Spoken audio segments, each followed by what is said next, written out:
হয়েছে কি একটা বাসায় প্রচুর ইঁদুর উৎপাত বেড়ে গেছে।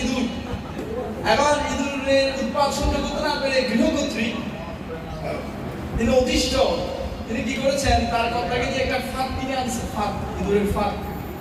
এখন ওই ইঁদুরের অনেকগুলো বন্ধু ছিল, স্পেশাল তিনজন, একটা হচ্ছে কবুতর, একটা হচ্ছে মুরগি, আর একটা হচ্ছে ছাগল, তিনজন বন্ধু। এখন যখন ফাঁদ এনেছে, এখন ইঁদুর তো খুব মহাভয়, আমি তো এখন বের হবো, তখন সে বন্ধুকে শেয়ার করছে কবুতরকে, কবুতর আমার তো একটা ফাঁদ এনেছে, আমি কি করবো? কারণ কবুতর বলছে তুমি উৎপাদ করো, তুমি কষ্ট হবে, তো আমার কি? তখন মুরগি কি বলছে, মুরগিও সেম কথা বলে, আমার কি? ছাগলকে কি যখন বলো, ছাগল বলো ভাই দেখো আমি তো কিছু করতে পারবো না, তোমার তো ফাঁদ এনেছে, কিছু করার নেই। এখন একদিন রাত, তখন বারোটা, খুব একটু শব্দ, খুব তখন গৃহকর্ত্রী খুশি হয়েছে যে একটা ইঁদুর ফাঁদে আটকে পড়েছে।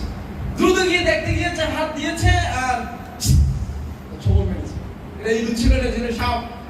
আর সাপের কামড়ে এসে তো মানে রক্ত বেরিয়ে যাচ্ছে, হসপিটালাইজ করা হয়েছে, ডক্টর প্রেসক্রাইব করেছে দ্রুত যদি কবুতরের স্যুপ খাওয়ানো না হয় সে মরে যাবে।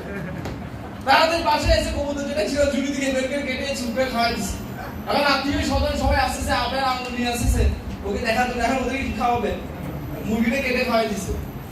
অনেকদিন মৃত্যুর সাথে পাঞ্জা হবে, এক সপ্তাহ পরে সে ইহুদিয়াও ত্যাগ করে চলে গেল।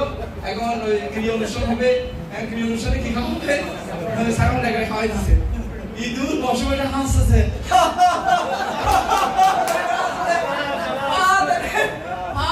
আমার জন্য। ওরা বলছে দাদা আমাদের কি, এখন তোমাদের কি আর আমার কি? এটা আমার উদ্দেশ্য হচ্ছে বিপদ ওই মানে সেটা আমারও, যদি আমরা হেল্প না করি তাহলে আলটিমেটলি আমাদেরকে এটা তো সাফার করতে হবে। যেটা আমাদের অথরিটিরা চেষ্টা করছে আমাদের সবাইকে এই সমস্ত দিব্য জ্ঞানগুলো দান করার জন্য, এতে করে আমরা যাতে সবাই উপকৃত হই। হরি বল, হরে কৃষ্ণ।